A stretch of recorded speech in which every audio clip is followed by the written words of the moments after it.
Hello everyone. देखिएगा अपन ने last lecture में जो है वो जीरो ऑर्डर और फर्स्ट ऑर्डर के लिए बात की थी।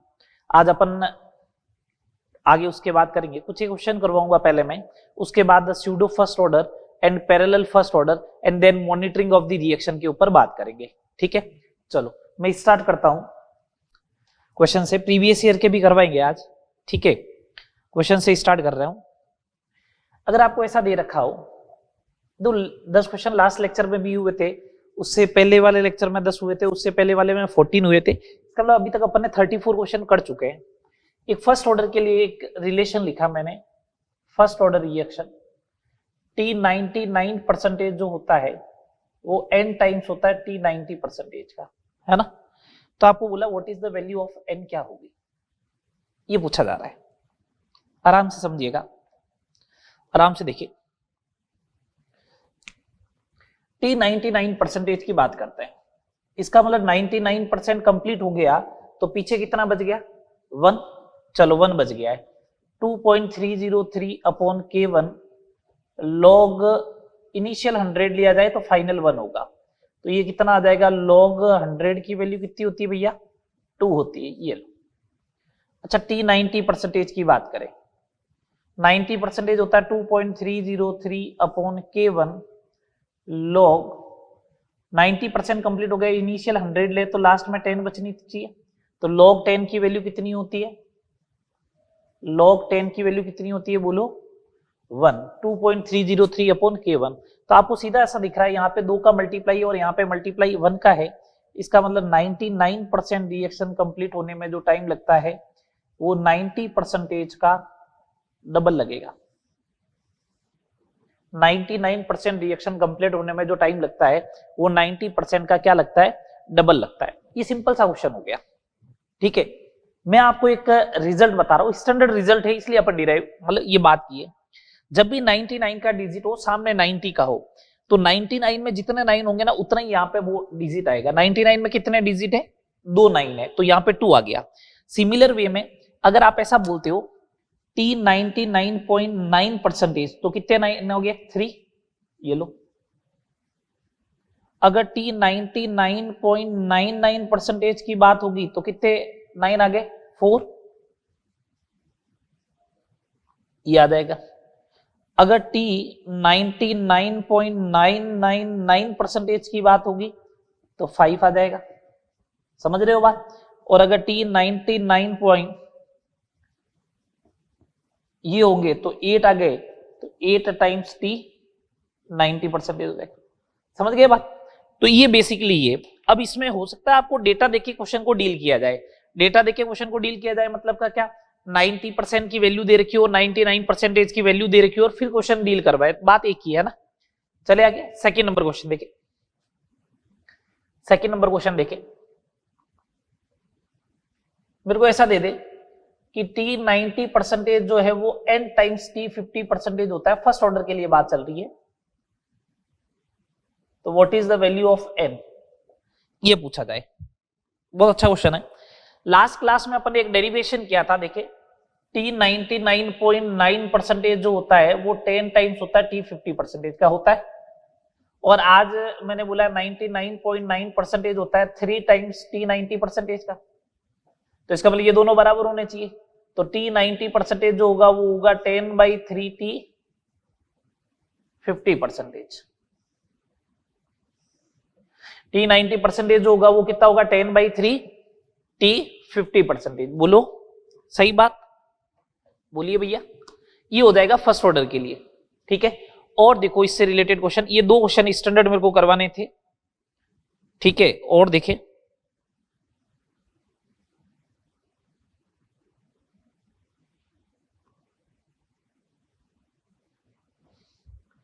फर्स्ट ऑर्डर की बात चल रही है, क्वेश्चन नंबर 3।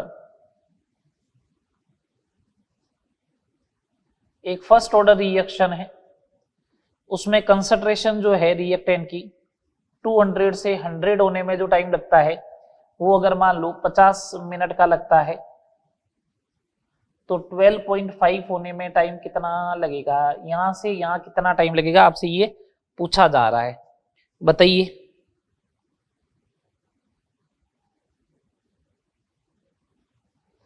ठीक है, देखो ये हाफ लाइफ टाइम का कंसेप्ट नहीं है क्या? 200 से 100, 100 से फिर 50 हुआ होगा, 50 से फिर 25 हुआ होगा और 25 से 12.5 हुआ होगा।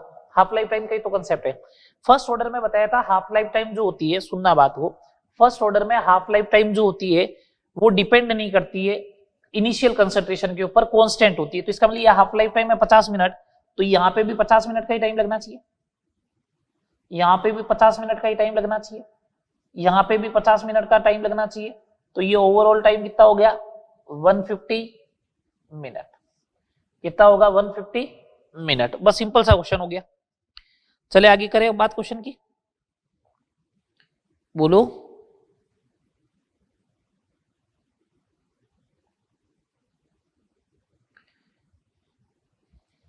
देखो ये क्वेश्चन दे रखा है, next question number 4। Question number 4 दे रखा है कि एक फर्स्ट ऑर्डर रिएक्शन में प्रारंभिक सांद्रता, एक फर्स्ट ऑर्डर रिएक्शन दे रखी है, उसमें प्रारंभिक सांद्रता A0 16 m है, 16 m है, और क्या दे रखा है, एवं अर्धायु काल दे रखा है T हाफ,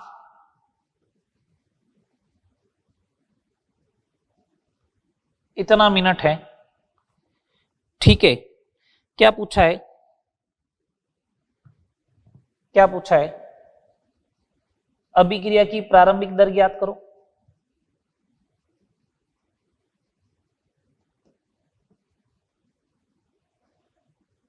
और कितने टाइम बाद में पूछा है?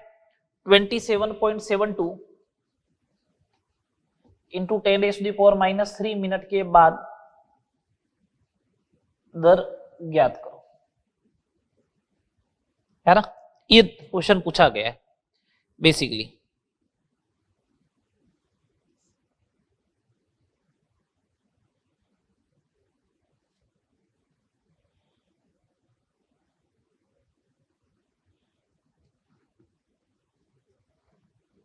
कैसे करेंगे बोलो? चले, एक सिंपल सी बात है, टी हाफ दे रखा है, अभिक्रिया की प्रारंभिक दर, फर्स्ट ऑर्डर रिएक्शन है तो R इज इक्वल टू होगा K1 इंटू ए। प्रारंभिक दर चाहिए तो प्रारंभिक दर के लिए यहाँ पे A0 आना चाहिए, आपको K1 तो चाहिएगा ना। हाफ लाइफ टाइम दे रखा है तो हाफ लाइफ टाइम का फॉर्मूला होता है 0.693 अपॉन K1, ये होता है। तो K1 is equal to 0.693 upon 13.86 into 10⁻³ तो ये 10⁻³ ऊपर जाएगा तो प्लस का हो जाएगा, ये हो जाएगा 693 अपॉन 3.86, ये हो जाएगा, है ना? ये आ जाएगा 50 मिनट इनवर्स आ गया। तो R is equal to K1 50, initial concentration 16, 800 mole per litre पर मिनट। अच्छा, ये जो टाइम है वो दो हाफ लाइफ टाइम के बराबर नहीं है क्या? ये वाला जो टाइम दे रखा है वो दो हाफ लाइफ टाइम के बराबर है ना? तो दो हाफ लाइफ टाइम के बराबर अगर अपन बात करें तो अगर इनिशियल 16 है तो एक हाफ लाइफ टाइम के बाद में 8 हो जाएगी, उसके एक हाफ लाइफ टाइम के बाद में 4m हो जाएगा। तो रेट आफ्टर 27.72 इंटू 10⁻³ मिनट के बाद में जो रेट आएगी, k की वैल्यू तो फिक्स रहेगी 50 इंटू 4 कितनी हो जाएगी? 200 मोल पर लीटर पर मिनट, ये हो जानी चाहिए। बोलो, ये आ जाएगी? कोई दिक्कत है क्या भैया? नहीं? चले आगे, एक लास्ट क्वेश्चन और देखो फर्स्ट ऑर्डर के ऊपर, फर्स्ट ऑर्डर से रिलेटेड एक लास्ट क्वेश्चन और देखो। एक फर्स्ट ऑर्डर रिएक्शन का, या एक ऐसा बोला है, एक अभिक्रिया का विशिष्ट अभिक्रिया दर 10⁻² मिनट इनवर्स है, तो क्रियाकारक की सांद्रता 20 मिलीग्राम से 5 मिलीग्राम होने तक कितना समय लगेगा,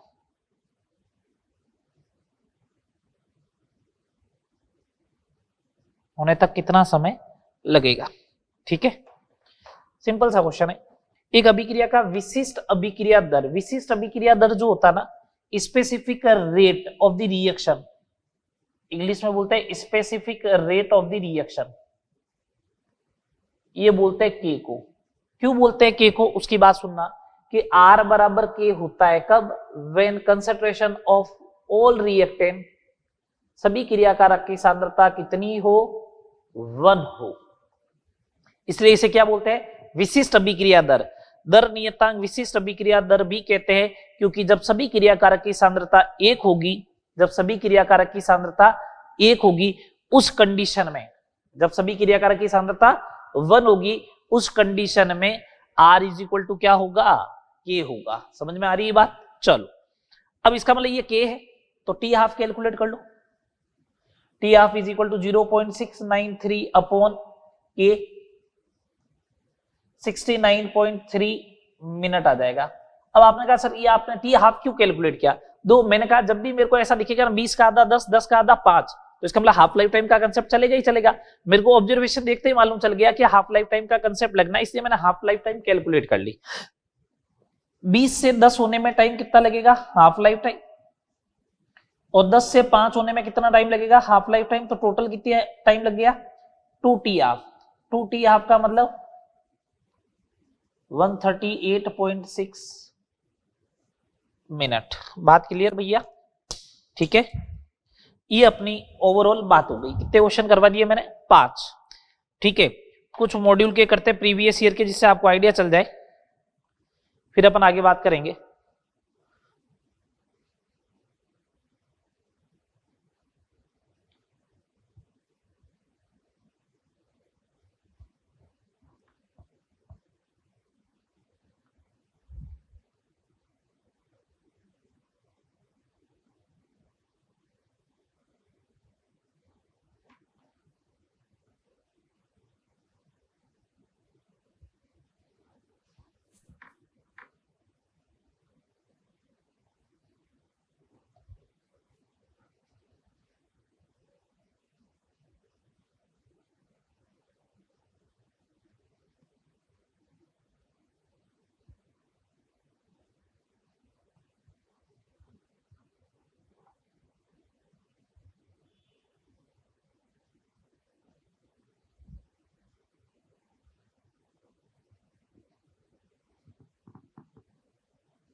चलिए, ऑर्डर से रिलेटेड अपनी सारी बात हो गई है, तो अपन ऑर्डर कैलकुलेट करना अभी मैं नहीं बताऊंगा, बाकी जितने भी क्वेश्चन हैं वो अपन कर लेंगे। क्वेश्चन नंबर 6 एग्जाम में आ चुका है, उन्हीं की बात कर रहे हैं। 5 मैंने करवा दिए। एक प्रथम कोटि अभिक्रिया का अर्धयुकाल T हाफ दे रखा है, फर्स्ट ऑर्डर का। पूछा है विशिष्ट वेग स्थिरांक कितना होगा, मीन्स के पूछ रहा है, विशिष्ट वेग स्थिरांक मतलब के पूछ रहा है। ठीक है, सुनना बात को। अपन को मालूम है फर्स्ट ऑर्डर में के जो होता है वो होता है 0.693 अपॉन टी हाफ।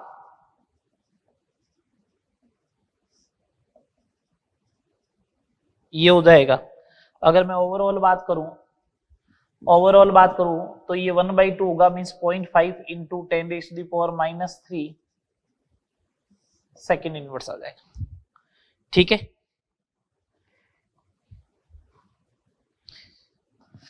ये क्वेश्चन नंबर 7 है। फर्स्ट ऑर्डर रिएक्शन दे रखी है, एक फर्स्ट ऑर्डर रिएक्शन दे रखी है जिसकी हाफ लाइफ टाइम 138 सेकेंड है। ठीक है, मेरे को बोला है कि सांद्रता जो है वो 1.28 मिलीग्राम पर लीटर से कितनी करनी है, 0.04 मिलीग्राम पर लीटर होने में कितना समय लगेगा, ये पूछा है। ठीक है, हो जाएगा। सुनना बात को, मेरे को आसानी से मालूम चला 128 का आधा होता है 64 का आधा 32 का आधा कितना 16 का आधा 8 का आधा 4, हाफ लाइफ टाइम का कंसेप्ट लगेगा। तो देखो 1.28 है, इससे 6.4, 3.2, 1.6, 0.08 एंड 0.04। एक half life time, 2, 3, 4, 5 half life time लगेगी, तो time t is equal to 5 times t half, 138, 40 का 0 4, 15 और 19 का 9 4, 5 और 4 990, गलती हो गई क्या, 690, ये टाइम आ जाएगा। ऐसे देखो सिंपल सिंपल से क्वेश्चन आते हैं एग्जाम में, तो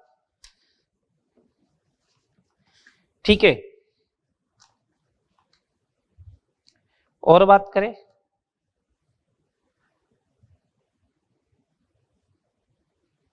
हाँ जैसे एक क्वेश्चन और दे रखा है, जैसे समझिए क्वेश्चन नंबर 8, आपको ये बोला है कि एक अभिक्रिया ए से बी के लिए, ये तो सिंपल सा ही क्वेश्चन है, पहले ही करवा देना चाहिए था अपन को। ए से बी के लिए 25 मिनट में अभिकारक की सांद्रता 0.03 से 0.02 हो जाती है, कितने मिनट में, 25 मिनट में। तो अभिक्रिया की औसत दर कैलकुलेट करो, ये अपन से पूछा है, तो कोई दिक्कत ही नहीं है इस वाले क्वेश्चन में। तो एवरेज रेट चाहिए, तो एवरेज रेट जो होगी वो आर ए के बराबर आएगी, रेट ऑफ डिसअपीयरेंस ऑफ ए।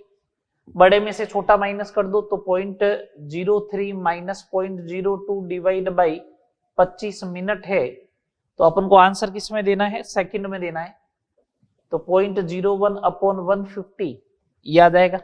अगर अपन इसको सोल्व करें तो ये हो जाएगा 10 raise to the power -3, 10 raise to the power -3 आएगा मेरे हिसाब से। और 10 रेज़ टू द पावर -4 में बात करोगे तो ये बनना चाहिए, फिर तो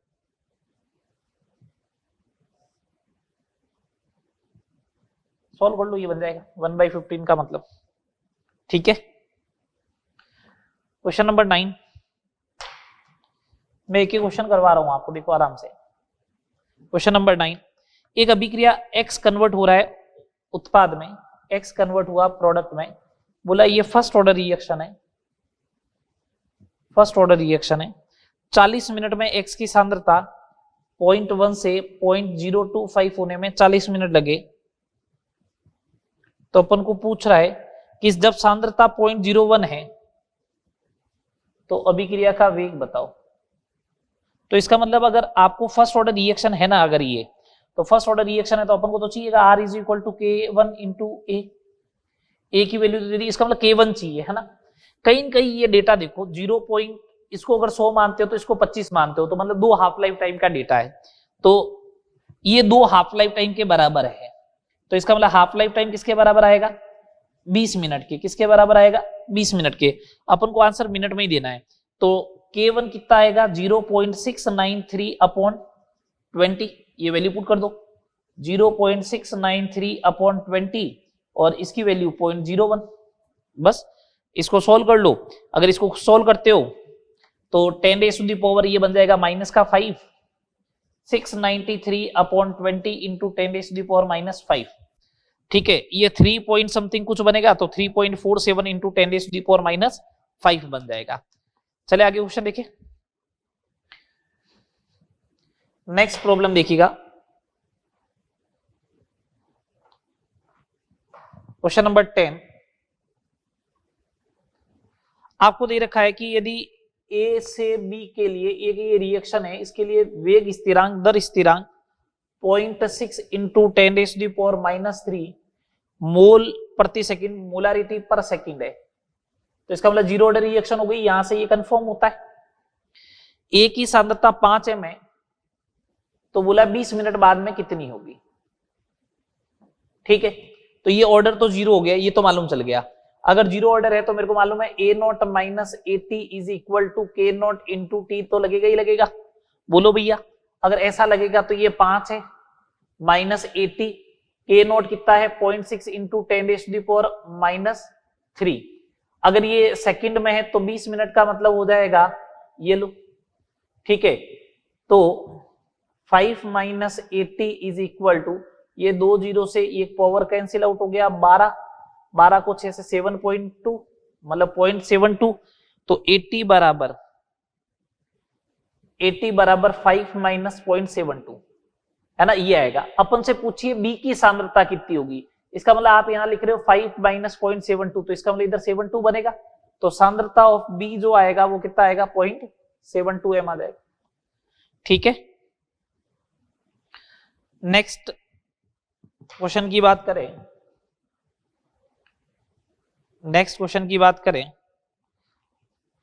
तो क्वेश्चन नंबर 11 क्या दे रखा है, एक प्रथम कोटि अभिक्रिया का वेग अभिक्रिया प्रारंभ होने के 10 सेकंड बाद में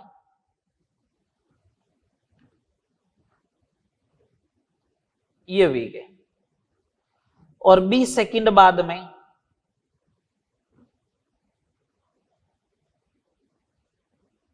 ये हो गया। तो मैं ऐसा बोलूं कि 10 सेकंड में जो है वो रिएक्शन 25% कंप्लीट हो गए। तो अपन से पूछा अर्धायु काल कितना होगा, तो मैं ये कह रहा हूं अगर 100 लेते हैं तो 25 सेकंड में मतलब 75 होने में कितना टाइम लगता है 10, अगला 10 सेकंड का टाइम इंटरवल और लोगे तो 75 का 25% कैलकुलेट कर लो, इसका 1/4 लगभग 19 हो जाएगा, तो 56 तक पहुंच जाओगे। फिर इसका 25% लोगे तो 14 आ जाएगा, तो 42 पे पहुंच जाओगे। तो 50 तो यहां कहीं पे होगा, इसका मतलब ये बात कंफर्म हो गई 20 सेकंड से ज्यादा लगना चाहिए, 30 से कम लगना चाहिए। ऑप्शन देखो भैया ऐसे दे रखे थे 24.1, 34.1, 44.1, 54.1, तो अपना आंसर 24.1 बन जाएगा। ठीक है, क्वेश्चन नंबर 12 नीट 2018 का क्वेश्चन है, बहुत सिंपल सा क्वेश्चन है।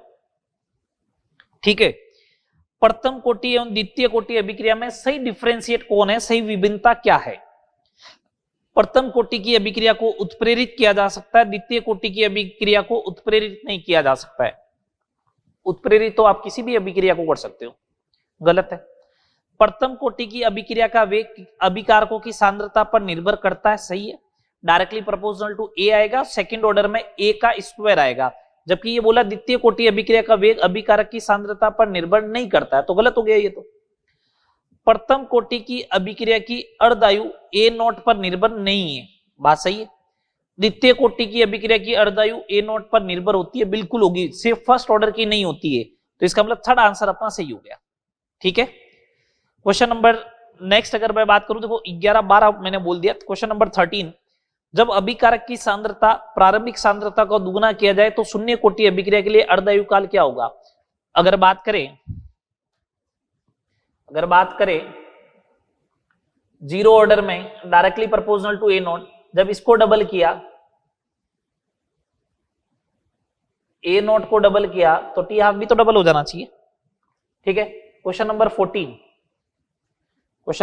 14, प्रथम कोटि अभिक्रिया के लिए वेग नियतांक के है। ठीक है, 99% पूरा होने में कितना टाइम लगेगा, मैंने कहा टी बराबर 2.303, ठीक है,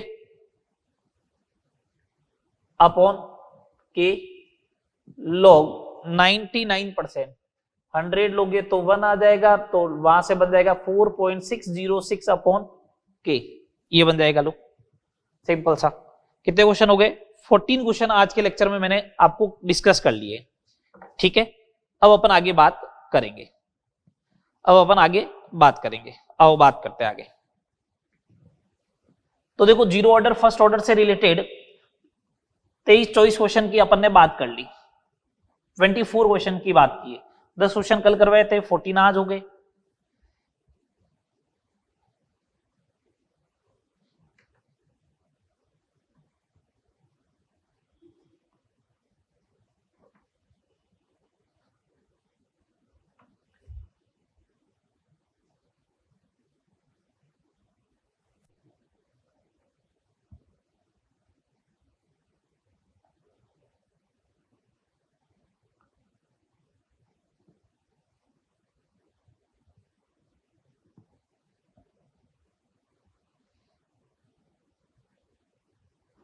चले आगे, चलो नेक्स्ट बात करते हैं।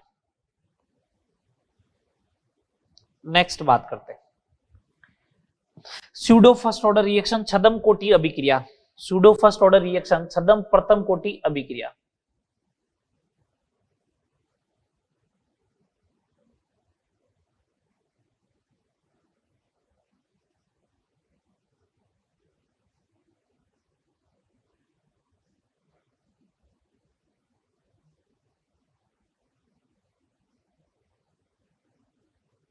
छदम प्रथम कोटि अभिक्रिया, सूडो फर्स्ट ऑर्डर रिएक्शन। क्या होती है सूडो फर्स्ट ऑर्डर रिएक्शन, समझते हैं बात को। मतलब सूडो का मतलब जैसा अपन सोचते हैं वैसा नहीं है।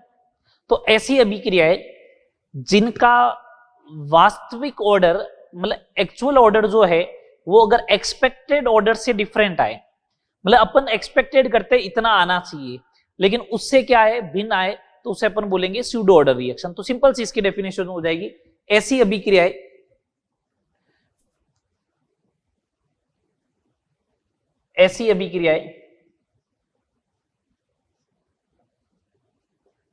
जिनकी वास्तविक कोटि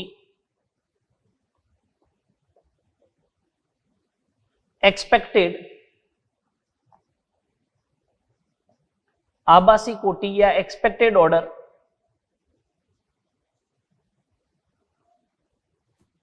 से भिन्न हो, उन्हें छदम प्रथम कोटि अभिक्रियाएं या उन्हें छदम कोटि अभिक्रिया कहते हैं, प्रथम भी नहीं छदम कोटि अभिक्रियाएं कहते हैं। उन्हें छदम कोटि अभिक्रिया कहते हैं। ऐसी अभिक्रियाएं जिनकी वास्तविक कोटि आभासी कोटि से whose actual order is different from expected order, तो उसे अपन क्या बोलेंगे छदम प्रथम कोटि अभिक्रिया बोलेंगे। एक बात ध्यान रखना, अभी मैं बता रहा हूं, यदि किसी क्रियाकारक को आधिक्य में ले लिया जाए, यदि किसी क्रियाकारक को आधिक्य में ले लिया जाए, यदि किसी क्रियाकारक को आधिक्य में लिया जाए तो अभिक्रिया की दर उस पर निर्भर नहीं करती। यदि किसी क्रियाकारक को आधिक्य में लिया जाए तो अभिक्रिया की दर उस पर निर्भर नहीं करेगी। ठीक है, यदि किसी भी आप रिएक्टेंट को एक्सेस में लोगे तो अभिक्रिया की दर जो है वो उस पर निर्भर नहीं करनी चाहिए। अब समझना इस बात को, ये छदम कोटि अभिक्रिया होती क्या है। जैसे A प्लस बी ये कन्वर्ट हो रहा है प्रोडक्ट में, तो मेरे हिसाब से तो मेरे को ऐसा लग रहा था रेट A के ऊपर भी डिपेंड करेगी बी के ऊपर भी डिपेंड करेगी, लेकिन मैंने बी को ले लिया एक्सेस में। एक्सपेक्टेड ऑर्डर तो ये था, अगर ये एलिमेंट्री रिएक्शन माने तो इसका एक्सपेक्टेड ऑर्डर तो ये था R इज इक्वल टू के ए इंटू बी। बट आपको मालूम है कि बी को आपने एक्सेस में ले लिया, बी को अगर एक्सेस में लिया तो एक्चुअल ऑर्डर जो आएगा इसका R वो आएगा के डैश इंटू ए, के डैश इंटू ए। यहां पे जो के है वो द्वितीय कोटि दर नियतांक कहलाता है, क्योंकि इसका ऑर्डर सेकंड है, द्वितीय कोटि दर नियतांक कहलाता है ना। और के डैश जो है इसको अपन बोलते हैं छदम प्रथम कोटि स्यूडो फर्स्ट ऑर्डर दर नियतांक रेट कांस्टेंट, छदम प्रथम कोटि दर नियतांक बोलेंगे। अगर इन दोनों को कंपेयर करें तो छदम प्रथम कोटि का जो दर नियतांक के डैश होगा वो के सेकंड ऑर्डर इनटू जो एक्सेस वाला होगा उसकी कंसंट्रेशन के मल्टीप्लाई आना चाहिए। के डैश जो आएगा वो क्या आएगा, के इंटू क्या आना चाहिए, बी के बराबर आएगा। के डैश इज इक्वल टू के इंटू बी के बराबर आएगा। बोलो सही बात है, के डैश इज इक्वल टू के इंटू बी के बराबर आएगा। ठीक है, छदम प्रथम कोटि दर नियतांक जो आएगा के डैश वो के इंटू बी के बराबर आएगा। चले आगे। इसी टाइप से अगर जैसे मैं एक और एग्जांपल लूं, हाइड्रोलाइसिस ऑफ एस्टर की बात करूं, CH3COO C2H5 एस्टर का हाइड्रोलाइसिस अगर H2O एक्सेस में हो तो उस कंडीशन में बनेगा CH3COOH प्लस C2H5OH। ये भी छदम प्रथम कोटि अभिक्रिया है, इसमें रेट जो आएगी वो K into concentration of ester आएगी।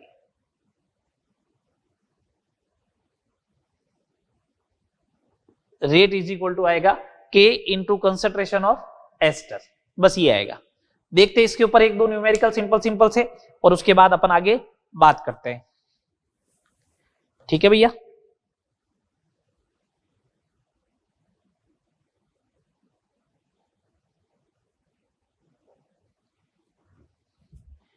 एक क्वेश्चन बोला गया कि एक एलिमेंट्री रिएक्शन है, एक एलिमेंट्री अभिक्रिया, एक एलिमेंट्री मतलब एक ही स्टेप में होने वाली, ए प्लस बी कन्वर्ट हुआ प्रोडक्ट, इसमें दर नियतांक जो है वो अपन को दे रखा है 1.8 इंटू 10⁻⁻⁻⁴ सेकेंड इनवर्स। तो ये सूडो फर्स्ट ऑर्डर हो गई, देख लो। जब B की सांद्रता 0.1 m है, जब B की सांद्रता 0.1 m है, तो द्वितीय कोटि का दर नियतांक ज्ञात करो। ये एनसीईआरटी का क्वेश्चन है, क्या होगा ज्ञात करो। सिंपल सा क्वेश्चन है, अपन को मालूम है कि सेकंड ऑर्डर का रेट कांस्टेंट इनटू एक्सेस वाला कौन होगा, जिसकी सांद्रता दे रखी होगी वही एक्सेस में। ठीक है, ये जो होगा वो फर्स्ट ऑर्डर के रेट कांस्टेंट के बराबर आएगा। तो सेकंड ऑर्डर का रेट कांस्टेंट के फर्स्ट ऑर्डर का अपॉन एक्सेस वाली कंसंट्रेशन 1.8 इंटू 10⁻⁻⁴ अपॉन 0.1। तो सेकंड ऑर्डर का रेट कांस्टेंट आएगा 1.8 into 10⁻⁻³ mole inverse litre second inverse. Unit भी चेंज हो जाएगी, बोलो यूनिट भी क्या हो जाएगी, चेंज हो जाएगी। समझ में आ रही है बात। अब अपन नेक्स्ट बात करेंगे पैरेलल फर्स्ट ऑर्डर रिएक्शन। चलो बात करते हैं पैरेलल फर्स्ट ऑर्डर रिएक्शन, समानांतर प्रथम कोटि अभिक्रिया। इसके ऊपर आज तक अभी क्वेश्चन तो आए नहीं है, ठीक है, लेकिन ध्यान रखना है।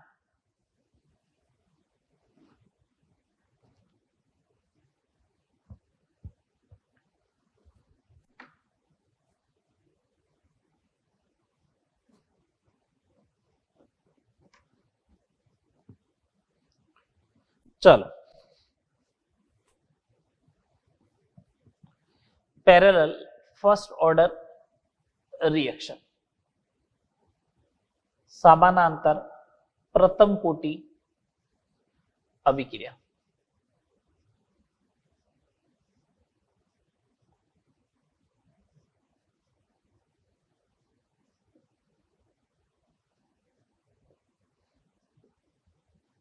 समानांतर प्रथम कोटि अभिक्रिया, ठीक है।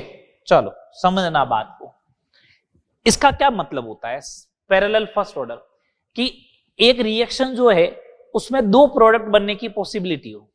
एक रिएक्शन है जिसमें दो प्रोडक्ट बनने की पॉसिबिलिटी हो।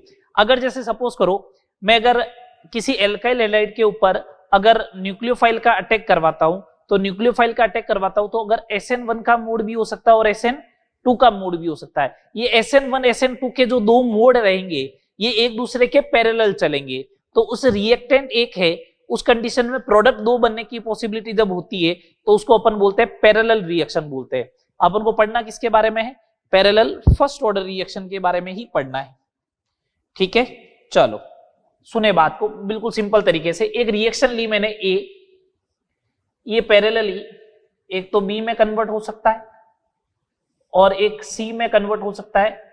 इसका रेट कांस्टेंट K1 है, इसका रेट कांस्टेंट K2 है। बस सीधी सी बात इतनी सी है, ठीक है। ये रहेगा। मैंने क्या किया, इसमें से एक रिएक्शन को ब्रेक किया। ये फर्स्ट रिएक्शन ब्रेक कर रहा हूं कि A कन्वर्ट होता है B में कौन से रेट कांस्टेंट से, K1। तो मैं ऐसा बोलूं A के विलुप्त होने की दर कितनी होगी भैया, इस रिएक्शन के लिए बोलो, इस वाले में विलुप्त होने की दर RA मींस -dA/dt वो हमेशा होती है rate constant into concentration of reactant, और फर्स्ट ऑर्डर है तो पावर 1 आएगी। तो B के बनने की दर क्या होगी, बी के बनने की दर क्या होगी, dB by d t is equal to k one into A, आ गया। ठीक है, अब आप एक सेकेंड रिएक्शन लो, सेकेंड रिएक्शन लो। सेकेंड रिएक्शन क्या दे रखी है, देखो सेकेंड रिएक्शन दे रखी है, ए कन्वर्ट होगा सी में K2 के अकॉर्डिंग, तो वापस यही ए के विलुप्त होने की दर क्या होगी,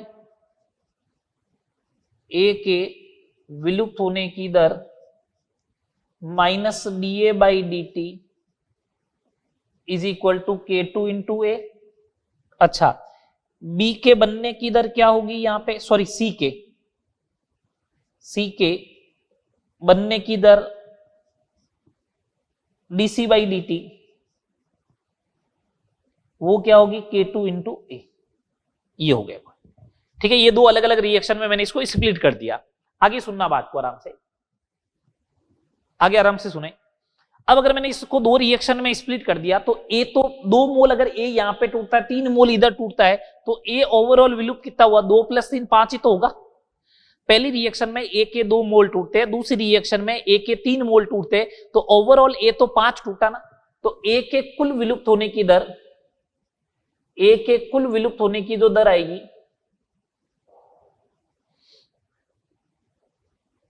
minus d A by d t overall, वो इन दोनों रिएक्शन को जोड़ा जाए क्या, K1 into A plus K2 into A, तो ओवरऑल आएगा minus d A by d t is equal to K1 plus K2 into concentration of A, ये आएगा।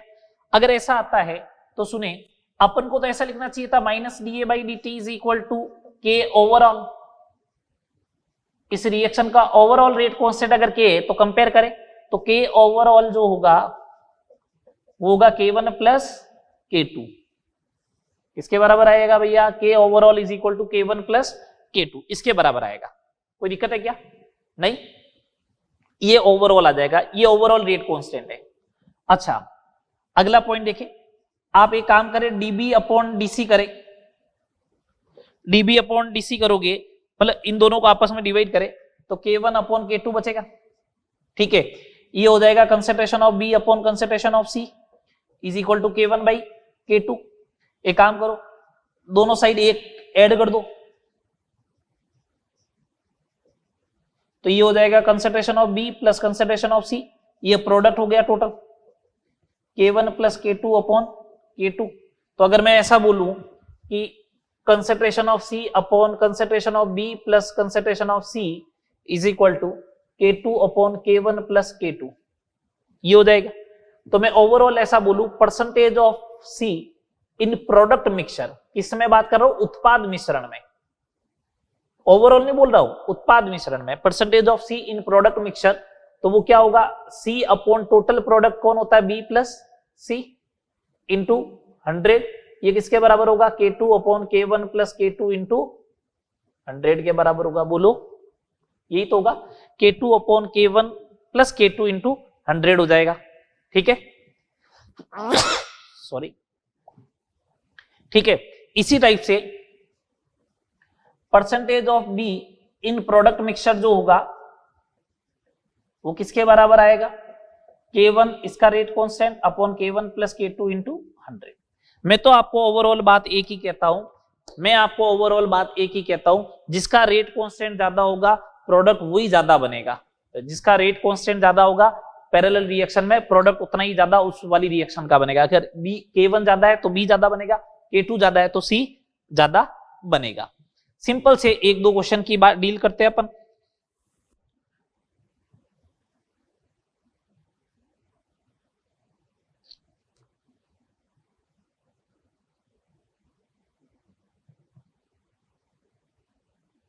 करे बात करें,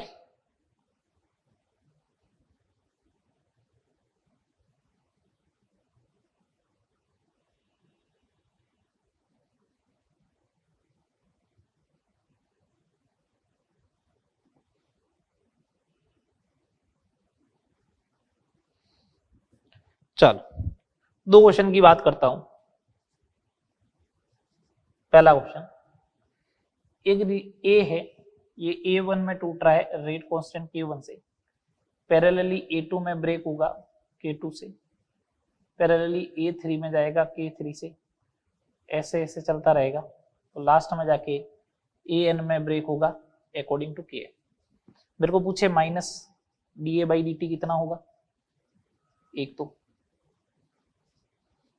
और सेकंड अगर पार्ट मेरे से ऐसा पूछ लिया जाए, अगर सेकंड पार्ट मेरे से पार्ट पूछ लिया जाए dA1/dt कितना होगा, तो सिंपल सी बात है, ये ओवरऑल विलुप्त होने की दर है, तो ओवरऑल विलुप्त होने की दर जो होगी वो K1 plus K2 plus K3, sorry इसको ऐसे करो, ये K करो, एक मिनट भैया रुक जाना, ये K करो, ये 2K करो, ये 3K करो, तो ये NK करो, ये 2K हो जाएगा, ये 3K हो जाएगा, इस साइड से NK into concentration of A हो जाएगा, ठीक है। ये K प्लस 2K यहां से ले लो, K common into A common, 1 plus 2 plus 3 dash dash dash n time तक का सम है, n टाइम तक का सम मालूम है ना, n into n plus 1 divide by 2 into K into A, ये ओवरऑल A के डिसअपीयरेंस होने की रेट आ जाएगी। अच्छा dA/dt चाहिए, A1 का चाहिए, A की अपीयर होने की दर K इंटू A हो जाएगा सीधा। इसका जो सबसे अच्छा क्वेश्चन जो एग्जाम ओरिएंटेड क्वेश्चन है वो ये, A कन्वर्ट हो रहा है B और C में, इसका K1 जो है वो है 2 इंटू 10⁻³ सेकेंड इनवर्स, और इसका K2 है 0.3 इंटू 10⁻² सेकेंड इनवर्स। उत्पाद मिश्रण में C का प्रतिशत ज्ञात करो, उत्पाद मिश्रण में C का प्रतिशत ज्ञात करो। तो अपन सिंपल सा क्या करेंगे, अपन सिंपल सा एक काम करेंगे, इसको हटाओ भैया और इसको करो 10⁻⁻3, ये दोनों कॉमन हो गए। तो मैं तो बोल रहा हूं, अभी मैंने समझाया था ना, जिसका K ज्यादा होगा उतना ही वो प्रोडक्ट मिक्सचर में ज्यादा बनना चाहिए, जिसका K ज्यादा होगा वो उतना ही प्रोडक्ट मिक्सचर में क्या बनना चाहिए, ज्यादा। तो मैं तो सिंपल सा ये बोल रहा हूं, कि प्रोडक्ट मिक्सचर में जो है वो C ज्यादा बनेगा, और कितने गुना बनेगा, 2 का 3 है इधर, तो 1.5 गुना ज्यादा बनेगा, मतलब 60% होना चाहिए। अब आपको C का परसेंटेज चाहिए, तो सीधी सी बात है, ये हो गया 3/2 प्लस 3 इंटू क्या करोगे 100, 10⁻³ हटा दिया मैंने, तो 3/5 इंटू 100 कर लो, 60% ही आएगा। बोलो आएगा 60% या नहीं आएगा, बताओ। ये पैरेलल फर्स्ट ऑर्डर रिएक्शन की बात हो गई अपनी। चलो नेक्स्ट बात करते हैं अपन,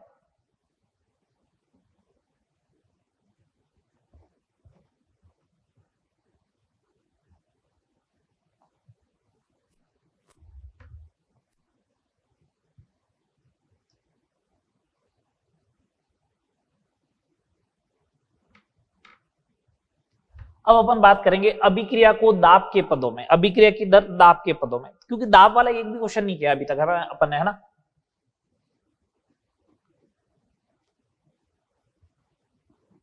अभिक्रिया की दर दाब के पदों में, उसको समझते हैं, मॉनिटरिंग।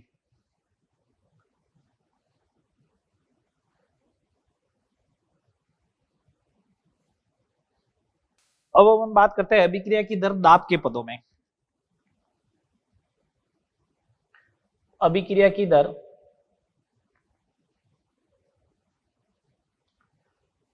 दाब के पदों में, rate of the reaction in terms of pressure, rate of reaction in terms of pressure. सुनना बात को, दाब के पदों में तो तभी आप व्यक्त कर पाओगे ना जब रिएक्टेंट या प्रोडक्ट जो है वो गैसीय स्टेट में हो, अदरवाइज आप कैसे लिखोगे फिर, है ना। तो इसके लिए कंडीशन ये गैसीय रिएक्शन होनी चाहिए। अगर गैसीय रिएक्शन होती तो अपन को मालूम है PV इज इक्वल टू क्या होता है, nRT होता है, सही बात। P is equal to N/V RT होता है, ठीक है। N/V को अपन लिखते हैं CRT, तो dP/dt जो होगा वो होगा dC/dt इंटू RT। तो अगर change in concentration DC by d T जो होगा वो 1/RT dP by d T होगा, एक तो। अच्छा डीसी इसको अपन ऐसे भी लिख सकते हैं, d by d t n by v, है ना। तो इसको आप ऐसे भी लिख सकते हो कि डीसी बाई डी टी जो होता है सांद्रता में परिवर्तन की दर, वो 1/RT dP by d T के बराबर भी होगा और 1/V dN by d T के भी बराबर होगा। अगर रिलेशन पूछे तो ये रिलेशन रहने वाला है, ठीक है। अब देखो इसका यूज वगैरह कैसे करना है, कैसे क्वेश्चन बन सकते हैं वगैरह, 2-3 क्वेश्चन लेके अपन बात करते हैं। पहला क्वेश्चन, अगर मेरे को ऐसा बोले एक अभिक्रिया की दर 300 केल्विन ताप पर 0.2 मोलारिटी सेकंड इनवर्स है, तो दर को एटीएम पर सेकंड में ज्ञात कीजिए। दर को किस में कैलकुलेट करना है, एटीएम पर सेकंड में ज्ञात कीजिए। इसका मतलब आपको DP by d T calculate करना है। अल्टीमेटली आपको कैलकुलेट क्या करना है, डीपी बाई डी टी। तो अपन को मालूम है कि RT DC by d T के बराबर होता है, बोलो। ये देखो यहां से रिलेशन, तो rate of the reaction in terms of pressure RT, R कितना है 1/12, ये 300 और कंसंट्रेशन किसमें दे रखी है 0.2, कितना हो जाएगा 25 इंटू 0.2, 5 एटीएम पर सेकेंड। ये लो, अभिक्रिया की दर एटीएम पर सेकेंड में जो आएगी वो 5 एटीएम पर सेकेंड आ जाएगी। चले आगे, चलो नेक्स्ट प्रॉब्लम की बात करें। एक नॉर्मल रिएक्शन दे रखी है, ए गैस कन्वर्ट हुआ B gas plus half of the C gas में। यदि प्रारंभ में दाब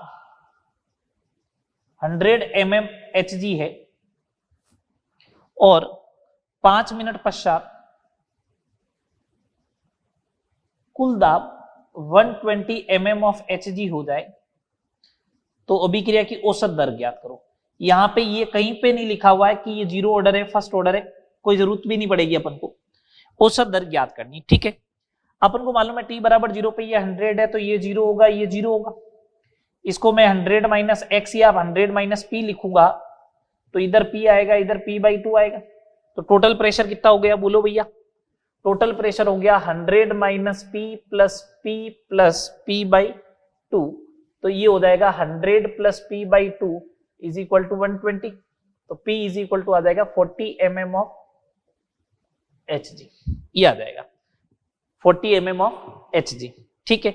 तो इसका मतलब यहां पे अगर मैं बात करूं रेट, तो वो होगा dP by dt। dP by dt की बात करें तो कितना हो गया, 100 से पीछे लास्ट में 40 डिकम्पोज हो गया, तो इसका मतलब change in pressure 40 divide by time 5, 8 mm पर मिनट, 8 mm पर मिनट, ये अपना आंसर आ जाएगा।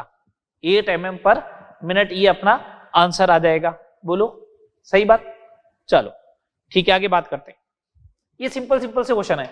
अब कुछ लोग कह रहे हैं इसके अकॉर्डिंग कर लो, हाँ तो इसकी और इसकी रेट तो बराबर आएगी, तो इसका भी 40 डिवाइड बाई इसकी रेट का डबल आएगी एवरेज रेट, तो इसका आएगा 20 का डबल कर देना 40 आंसर आ जाएगा।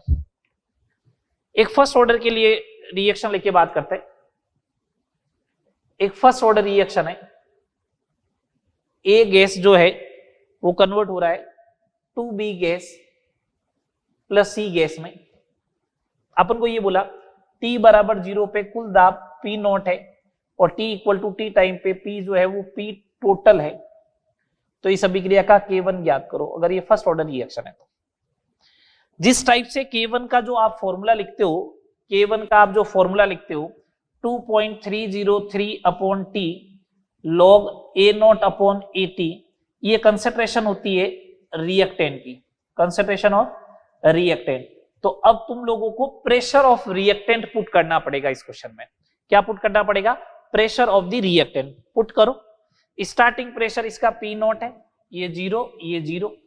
अगर पी नॉट माइनस एक्स करोगे तो यहाँ 2x आएगा और यहाँ x आएगा, तो p टोटल किसके बराबर हुआ, P not minus x plus 2x plus x, तो यहां से x की वैल्यू आ गई pt minus P not divide by 2, आ गई x की वैल्यू।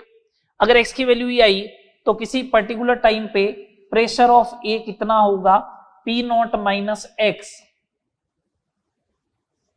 तो ये कितना बन जाएगा 3p naught minus pt divide by 2। ये वैल्यू वहां ले जाके पुट करे तो k1 is equal to 2.303 upon time t log initial pressure p naught upon 3p naught minus pt divide by 2, तो 2 चला जाएगा ऊपर। समझ में आई बात, बोलो। ये इस टाइप से आपको क्वेश्चन को डील करनी थी। तो आज वाले लेक्चर में अपने 20 क्वेश्चन किए हैं और अभिक्रिया की दर को दाब के पदों में pseudo order reaction, parallel first order reaction तक की अपनी बात हो गई है। नेक्स्ट लेक्चर में अपन ऑर्डर डिटर्मिनेशन करने के मेथड पढ़ेंगे, 6-7 मेथड, और उनसे रिलेटेड एक एक क्वेश्चन करवाऊंगा। तो एक तो वो, और उसके बाद में अपन कोलिजन थ्योरी पढ़ेंगे, 2 टॉपिक पढ़ेंगे। लास्ट लेक्चर में अपन पढ़ेंगे इससे रिलेटेड क्या, कि कौन कौन से फैक्टर है जो है वो रेट ऑफ द रिएक्शन को अफेक्ट करता है। ठीक है, यहां तक करें, मिलते हैं नेक्स्ट लेक्चर में।